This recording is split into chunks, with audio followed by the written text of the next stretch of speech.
विकारार्थक प्रत्ययों पर चर्चा करते हुए कुछ सूत्रों का उल्लेख किया गया था और ये बताया गया था कि इन सूत्रों से जो प्रत्यय कहे गए हैं वो विकार अर्थ में उनसे वो प्रत्यय नहीं लगेंगे। तो उन सूत्रों पर अब मैं आपके सामने चर्चा करूंगी। तो उनमें से पहला सूत्र है अवयवे च प्राण्यौषधि वृक्षेभ्य। अब यहाँ पे क्या है कि इस सूत्र में कौन कौन से शब्द हैं। एक तो अवयवे च और प्राणी, औषधि और वृक्ष, ये 3 शब्द हैं। प्राणी, औषधि, वृक्षेभ्यः, ये द्वंद्व समास है और बहुवचन में प्रयोग है। तो यहाँ पे इस सूत्र का अर्थ है प्राणी, औषधि, वृक्षवाचिभ्यः शब्देभ्यः और षष्ठी समर्थेभ्यो। देखिए तस्य के अनुवृत्ति यहाँ भी आएगी, इसलिए षष्ठ्यंत होना चाहिए। तो षष्ठी समर्थेभ्यो अवयवे यथाविहितम प्रत्ययो भवति। तो यहाँ पे देखिए कौन कौन से शब्द। एक तो प्राणीवाचक, प्राणी के वाचक, औषधि के वाचक और वृक्ष के वाचक, ये जो शब्द हैं इन शब्दों से, और ये शब्द षष्ठ्यंत होने चाहिए। तो इन षष्ठ्यंत शब्दों से समर्थ होने चाहिए, ये तो सभी के लिए अनिवार्य है। तो अवयव अर्थ में अवयवे, अवयव अर्थ में यथाविहित प्रत्यय होंगे, अर्थात इनसे जो जो भी प्रत्यय हमें कहेंगे। ये सूत्र तो केवल ये बता रहा है कि इन अर्थों में प्रत्यय होते हैं, लेकिन प्रत्यय कौन से होते हैं ये आगे हम जहाँ जहाँ पढ़ते जाएंगे वहाँ वहाँ हम प्रत्ययों का प्रयोग कर लेंगे। लेकिन अवयव और अवयव अर्थ में प्रयोग प्रत्यय लगेंगे। अब अवयव अर्थ में और उसमें च का प्रयोग भी किया गया है। तो च के द्वारा ये अर्थ है कि अवयव और विकार इन दोनों अर्थों में प्रत्यय लगते हैं। तो देखिए पुनः हम देखते हैं कि प्राणीवाचक शब्दों से, औषधिवाचक शब्दों से और वृक्षवाचक शब्दों से षष्ठी समर्थ है, और ये षष्ठ्यंत हों, समर्थ हों, तो इनसे यदि इनका अवयव, अवयव मतलब अंग, ये अर्थ बताना हो या इनका विकार ये अर्थ बताना हो तो यथाविहित प्रत्यय प्रयुक्त किए जाएंगे। तो यथाविहित प्रत्यय कौन से होंगे ये हम अभी आगे देखेंगे। जैसे कि प्राणीवाचक शब्दों से अय प्रत्यय आगे सूत्र में बताया जाएगा, जिस पर हम आपके सामने चर्चा करेंगे। अब जैसे उदाहरण है, जैसे कपोतस्य विकारो अवयवो वा। अब कपोत मतलब कबूतर। अब कबूतर का विकार और कबूतर का अवयव दोनों ही अर्थों में प्रत्यय इस सूत्र से लगेंगे। तो ये ध्यान रखिए, जो पीछे मैंने आपको सूत्र कराया था तस्य विकार, वो केवल मात्र विकार अर्थ में ही प्रत्यय कहे गए हैं, लेकिन अगर विकार और अवयव अर्थ के प्रत्यय हैं तो वो इस सूत्र से होंगे। इसीलिए उन्होंने कहा कि क्योंकि विकार और अवयव दोनों अर्थों में अगले सूत्रों से प्रत्यय बताए गए हैं, इसलिए इस सूत्र में जो प्राणीवाचक शब्द हैं उनसे प्रत्यय नहीं होंगे, क्योंकि इनके लिए हमें नया ये सूत्र जो मैं आपके सामने पढ़ रही हूँ वो सूत्र है।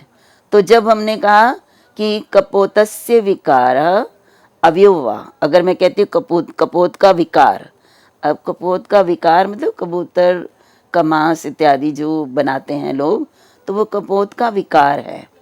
तो कबूतर का जो जिससे बनाते हैं कबूतर के मांस से, तो वो तो विकार है, लेकिन कबूतर के जो शरीर के अंग हैं वो उसके अवयव हैं। लेकिन अगर मैं कबूतर का विकार अर्थ बताना चाहूँ या कबूतर के अवयव की बात करना चाहूँ तो कापोता, कपोत शब्द से अण प्रत्यय लगाकर कापोत ये बनता है। अब कापोत का क्या अर्थ होगा? कपोत का अर्थ दोनों के लिए प्रयोग हो सकता है, कबूतर का विकार ये भी और कबूतर का जो शरीर का अंग, अगर उसके हाथ पैर कुछ भी हैं तो वो भी कापोत, उसके इवन पंख भी जो है वो भी कापोत कहलाएंगे। इसी प्रकार से मायूर, मयूर का विकार मायूर कहलाएगा, मयूर के अंग भी मायूर कहलाएंगे। उसके बाद तैत्तिरः, तितिर, तितिर शब्द है और उसका तितिर का विकार या तितिर के अंग को तैत्तिरः कहेंगे। अब इनसे कौन से प्रत्यय होते हैं, ये प्रत्यय के लिए आगे सूत्र आएगा और वो प्राणिभ्यो आए, ये सूत्र आगे हमारे पास आएगा कि प्राणी का के विकार या अवयव अर्थ बताना है तो उससे अय प्रत्यय लगेगा। तो ये कपोता मायूरः ये अय प्रत्यय लगकर बने हैं।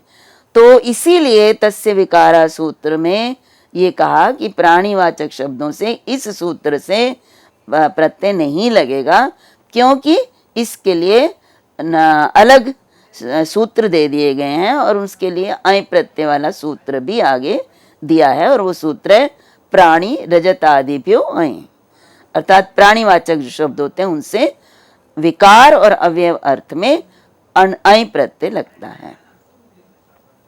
इसी तरह से देखिए, तो ये तो हो गया प्राणी। उसके बाद उन्होंने कहा औषधिवाचक। अब मौर्वम कांडम, मौर्वम भस्म। मूर्वा एक प्रकार की घास होती है, औषधियों में आती है, और इससे इसकी जो कांड होता है, जो उसके जो डंडियां उसकी डालियां होती हैं, तो उसको जो है मूर्वा से अय प्रत्यय लगाएंगे तो मौर्वम बनेगा। और मौर्वम का क्या अर्थ है, इसका अर्थ है मूर्वा का विकार, अर्थात उससे जो हम कांड बनाते हैं, मूर्वा का विकार नहीं, मूर्वा का अवयव, क्योंकि कांड जो है, मान लीजिए वृक्ष है कोई, तो वृक्ष के टहनी भी होती है, शाखा भी होती है, तो ये उस वृक्ष के अवयव हैं। इसी तरह से ये जो मूर्वा का अवयव है इसको हम मौर्वम कहेंगे। तो इसी तरह से, लेकिन अगर हम मूर्वा से कोई भस्म बनाते हैं, कोई औषधि बनाते हैं, तो वो मूर्वा का विकार है। उस मूर्वा को हम जलाकर उससे जो भस्म बनाते हैं तो उसका विकार है। तो ये औषधिवाचक जो शब्द हैं, इनसे विकार और अवयव दोनों ही अर्थ में हमने प्रत्यय लगाकर बताया। इसी तरह से वृक्षवाचक शब्द हैं कारीरम कांडम, कारीरम भस्म। करीर नामक जो वृक्ष है उसका टहनी तो अवयव है, इसलिए जो कारीर शब्द का अर्थ क्या हो गया, करीर नामक वृक्ष के जो है अवयव, अंग। कोई भी अवयव अगर हम प्रयोग करना है तो उसको कारीर कहेंगे। और करीर शब्द, करीर के वृक्ष के जो है विकार जो है उससे भस्म बनाई जाए, और कारीर का मतलब भस्म भी होता है। तो इस तरह से ये विकार और अवयव दोनों ही अर्थ में प्रत्यय लगाकर जो शब्द बना है, तो ये दोनों अर्थ प्रदान करता है। और वो प्रत्यय कौन सा लगता है ये मैंने अभी आपको बताया भी है। और अब हम इससे आगे बढ़ते हैं। तो ये वृत्तिकार कहते हैं कि इतः उत्तरे प्रत्ययः प्राणी औषधि वृक्षेभ्यो विकार अवयवयोर भवन्ति।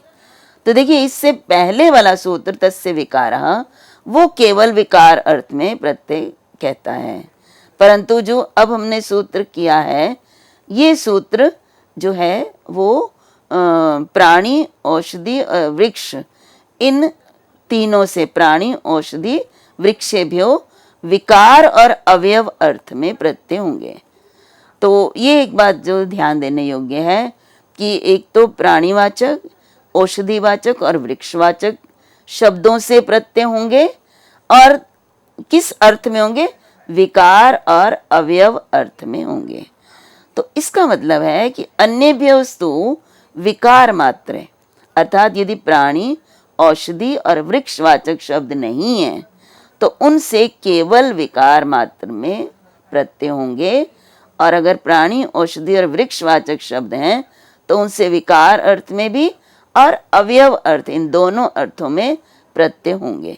तो इसका तात्पर्य क्या है कि ये सूत्र एक तो विधि सूत्र है, क्योंकि ये प्रत्यय भी करता है, और ये सूत्र अधिकार सूत्र भी है, क्योंकि ये बता रहा है कि इसके बाद जो है चतुर्थ अध्याय के तृतीय पाद के अंत तक, अर्थात जितना भी विकार प्रकरण है उसमें इस सूत्र का अधिकार रहेगा। तभी तो हम ये अर्थ कह रहे हैं कि आगे आने वाले जो सूत्र हैं उनमें प्राणी औषधि और वृक्ष, इनके वाचक शब्दों से विकार और अवयव अर्थ में प्रत्यय होते हैं, तो इसका अधिकार आगे आने वाले सूत्रों में भी चलता है।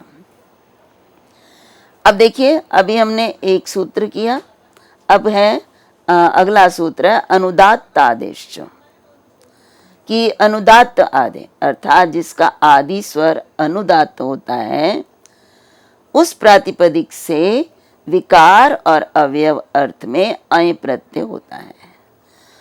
तो उसी जो तस्य विकारा सूत्र है उसमें जो बताई गई बातें हैं कि प्राणीवाचक नहीं होना चाहिए, तो क्यों नहीं होना चाहिए?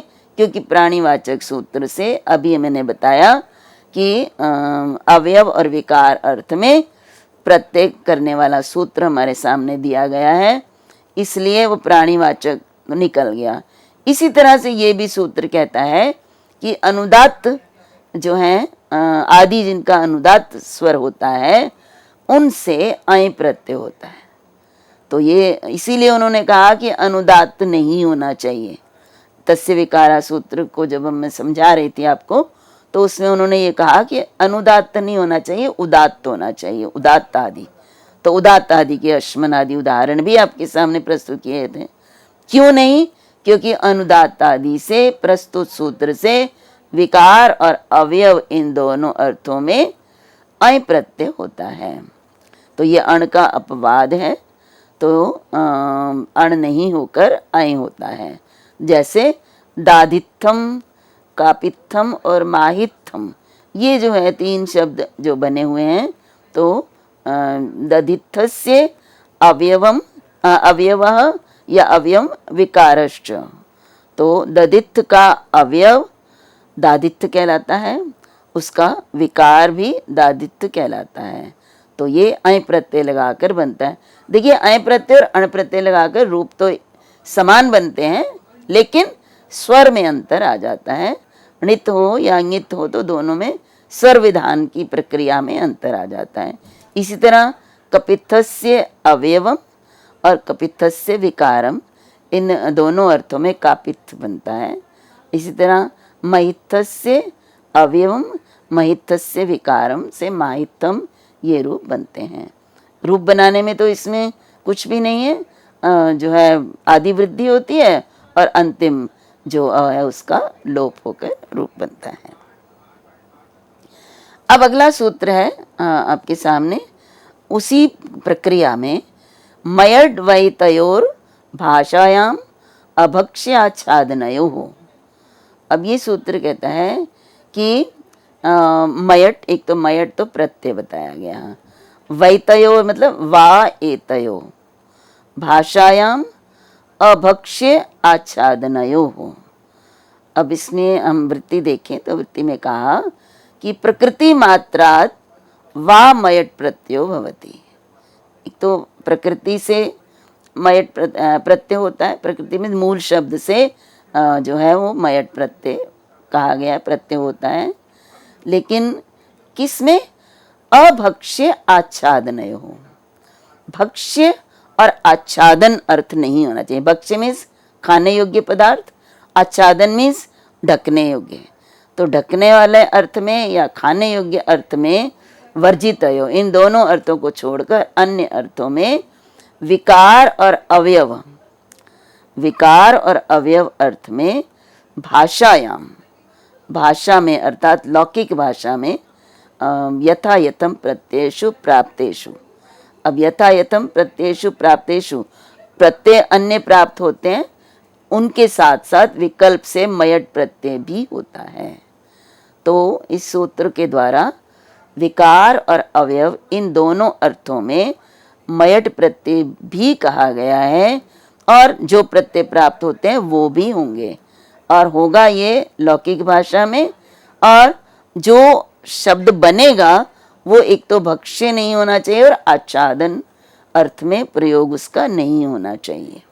तो देखिए अब क्या है यहाँ पे, इसका अर्थ हुआ मयट प्रत्यय प्राणी, औषधि और वृक्षों के वाचक प्रातिपदिकों से विकार और अवयव दोनों अर्थों में होता है।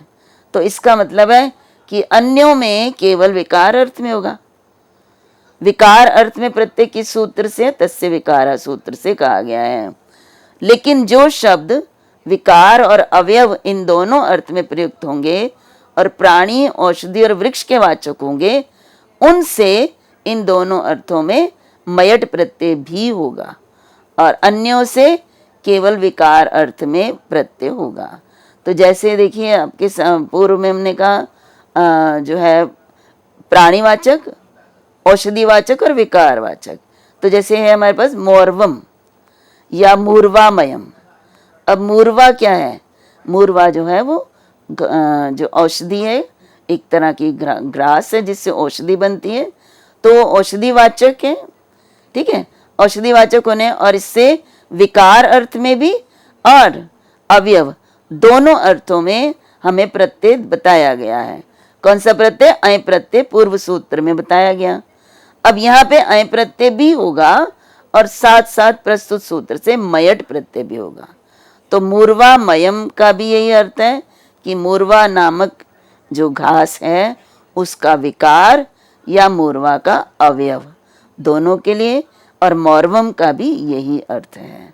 तो इस तरह से जो प्राणी, औषधि और वृक्ष के वाचक प्रातिपदिक हैं उनसे दोनों अर्थों में जो प्रत्यय बताए गए हैं पूर्व सूत्र में वो तो होंगे, साथ साथ मयट प्रत्यय भी विकल्प से होगा।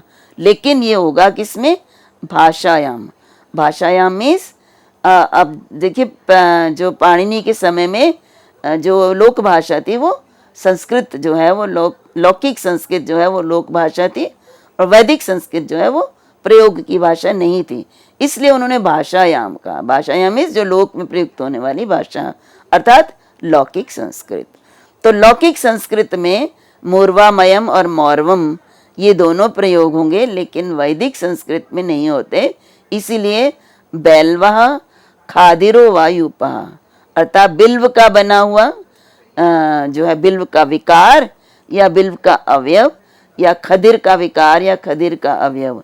यूप, यूप में जो स्तंभ बनाते हैं, यज्ञ स्तंभ जो बलि को बांधने के लिए बनाते हैं। तो यहाँ पे देखिए बैलवह और खादिरह ये प्रयोग हुआ है एक ही, यहाँ पे बिल्वमयम नहीं प्रयुक्त हुआ क्योंकि ये वैदिक प्रयोग है और वैदिक प्रयोग में ये मयट प्रत्यय नहीं होगा। अब सूत्र में कहा कि ये जो अवयव और विकारवाचक शब्द हैं इनसे जो अर्थ प्राप्त होगा, एक तो भक्ष्य नहीं होना चाहिए और आच्छादन नहीं होना चाहिए। जैसे हमने कहा मौद्गा सूपा, मुद्ग, मुद्ग मूंग को कहते हैं, मूंग की दाल को, तो मूंग से बना हुआ सूप, तो इसका जो है मूंग का ये विकार है, मूंग से जो पकाकर बनाते हैं, तो मूंग का विकार होने के कारण ये मुद्ग जो है ये भक्ष्य हो गया। जो सूपा जो है ये मुद्गा जो शब्द है सूप के लिए, मुद्ग के बनाए हुए पदार्थ के लिए प्रयुक्त होता है, तो ये भक्ष्य हो गया। तो भक्ष्य अर्थ में प्रयुक्त होने के कारण यद्यपि ये जो है अवयव और विकार अर्थ में प्रयुक्त हो रहा है, लेकिन यहाँ पर क्योंकि ये भक्ष्य है इससे मयट प्रत्यय नहीं होगा, केवल एक ही प्रत्यय होगा, अय प्रत्यय। इसी तरह से कार्पासम आच्छादनम, कपास से बना हुआ जो कपास को के द्वारा जो हम बनाते हैं, ओढ़ने के वस्त्र बनाते हैं, वो कपास का विकार है, तो वो कार्पासम यहाँ आच्छादन के लिए प्रयुक्त हुआ है, इसलिए यदि आच्छादन के लिए प्रयुक्त है तो ये यहाँ पर इसको मयट प्रत्यय नहीं होगा, एक ही प्रत्यय होगा। और वो सूत्र आगे आएगा बिल्वादिभ्यो अण, बिल्वादि गण में पड़ा होने के कारण कार्पास बिल्वादि गण के अंदर पड़ा है, इसलिए इससे अण प्रत्यय होगा। अब यहाँ पे देखिए सूत्र में कहा है एतयो, इसने कहा ना वैतयो वा एतयो, तो एतयो कहने का जो है प्रयोजन भी हमें जानना चाहिए। तो एतयो इत्यनेन किम, अब एतयो कहने का क्या प्रयोजन है सूत्र में? तो यावता विकार अवयवौ प्रकृताओ वे ये विशेष प्रत्यया प्राणी रजत आदिभ्यो अय इत्येवम् आदयस तद विषय अपि यथा स्यात्। तो मतलब एतयो कहने का प्रयोजन ये है कि जो विकार अवयव में जो विशेष प्रत्यय कहे गए हैं, प्राणी रजत आदिभ्यो अय इत्यादि, उनसे भी यहाँ पे अय के साथ साथ मयट प्रत्यय हो जाए। अर्थ यही होना चाहिए, ना तो उनका वो खाद्य पदार्थ होना चाहिए और विकार और अवयव दोनों अर्थ होने चाहिए, तो उनसे भी हो जाए। इसलिए जैसे हमने कपोत शब्द से कापोतम बनाया, उसी तरह से यहाँ पे कपोतमयम भी बनेगा मयट प्रत्यय लग के। इस तरह लोहमयम और लौहम, लोह शब्द से अन प्रत्यय लग के लौहम बनता है। तो ये प्रयोजन है इसमें। अब आगे जो सूत्र आ रहा है वो है नित्यम वृद्ध शरादिभ्य। देखिए सभी उसी क्रम में हैं जिन सूत्रों का निर्देश तस्य विकारा में किया था कि इनको छोड़कर विकार अर्थ में प्रत्यय होते हैं, तो उनको छोड़कर, जिन जिन को छोड़कर की बात होती है उनमें ये भी सूत्र है कि नित्यम वृद्ध शरादिभ्य, अर्थात भाषायाम, ये देखिए पूर्व सूत्र से अनुवृत्ति भी आएगी कुछ शब्दों की, तो भाषायाम की अनुवृत्ति आ रही है, अभक्ष्य आच्छादनयों की आवृत्ति आ रही है इत्येव। तो देखिए ये है कि वृद्धेभ्य प्रातिपदिकेभ्य, वृद्ध प्रातिपदिक, मैंने वृद्ध की परिभाषा कई बार हम पढ़ चुके हैं। वृद्धिर यस्य चाम आदि तद्वृद्धम, जिस शब्द का आदि अच वृद्धि संज्ञक होता है उस शब्द को ही वृद्ध कहते हैं। तो जो वृद्ध प्रातिपदिक हैं, और दूसरा शर आदि व्यश्चो, और जो शर आदि गण में पढ़े गए हैं उनसे अभक्ष्य आच्छादनयो, इसकी अनुवृत्ति आ रही पीछे। एक तो भक्ष्य अर्थ नहीं होना चाहिए और आच्छादन अर्थ नहीं होना चाहिए, और विकार और अवयव अर्थ में भाषा में नित्य रूप से मयट प्रत्यय होता है। देखिए पूर्व सूत्र में जो है वो आपको जो मयट प्रत्यय कहा वो विकल्प से कहा है, लेकिन यहाँ पर कुछ शब्द ऐसे हैं, कुछ परिस्थितियों में वो मयट प्रत्यय विकल्प से ना होकर नित्य रूप से होता है। और वो कौन से शब्द हैं? वृद्ध शब्द और शर आदि गण में पढ़े गए शब्द। अर्थ वही है, भाषा में होने चाहिए, भक्ष्य और आच्छादन के लिए प्रयुक्त नहीं होने चाहिए, और विकार और अवयव अर्थ वाले होने चाहिए, तो उनसे नित्य रूप से मयट प्रत्यय होता है। जैसे अब वृद्ध शब्दों की बात करें तो जैसे वृद्धेभ्य तावत आम्रमयम, अब आम्रमयम एक ही शब्द बना है क्योंकि नित्य रूप से मयट ही होगा, तो आम्र शब्द से मयट प्रत्यय लगाते हैं तो आम्रमय बनता है। तो आम्रमय का अर्थ होता है आम का विकार, जो आम का पन्ना है उसको भी आम्रमय कहेंगे, और आम का अवयव अगर आम की गुठली है उसको भी हम आम्रमयम का ही प्रयोग करेंगे। इसी तरह शालमयम जो है ये भी जो है शाल और मयट प्रत्यय, इससे शाल का विकार और शाल का अवयव दोनों के लिए ये शब्द प्रयोग होता है। इसी तरह शाकमयम, शाक शब्द जो है औषधिवाचक है, और इससे मयट प्रत्यय लगाकर शाकमयम ये रूप बनता है। अब ये तो है वृद्ध शब्द तीनों, देखिए आम्र में आ है, शा भी है वृद्धि, और इससे शाकमय में भी शा का आ वृद्धि है, तो ये वृद्ध संज्ञक हैं। शर आदि गण में पढ़े गए शब्दों की बात करें तो शरमयम, शर आदि गण का पहला शब्द है, तो शरमयम ये भी, इसका भी अर्थ है विकार और अवयव, शर का विकार और अवयव दोनों के लिए होगा। दर्भमयम, मृण्मयम, ये इनका अर्थ जो है वो विकार और दोनों अर्थों में मयट प्रत्यय लगाकर ही बनता है, अन्य प्रत्यय नहीं लगेंगे। अब नित्य ग्रहणम किम, अब नित्य कहा ना, नित्यम, तो यावता आरंभ सामर्थ्यादेव नित्यम भविष्यति। अब यहाँ पे है एक प्रश्न उठाया कि नित्य की क्या आवश्यकता है नित्य ग्रहण करने की। जब आपने सूत्र दे दिया तो स्पष्ट ही हो गया कि सूत्र दिया है तो नित्य रूप से ही होगा, फिर नित्य देने का प्रयोजन क्या है, तो उस प्रयोजन को बताते हुए कहा एकाचो नित्यम मयटम इच्छन्ति तदनेन क्रियते। तो नित्य कहने का प्रयोजन ये है कि जो एकाच होते हैं, अर्थात जिन शब्दों में एक अच होता है, उनसे भी नित्य मयट प्रत्यय होना चाहिए, इसलिए यहाँ पर नित्य शब्द का प्रयोग किया। जैसे त्वंगमयम, त्वगमयम से त्वंगमयम बनता है, तो ये मयट प्रत्यय लगाकर ही रूप बनेगा।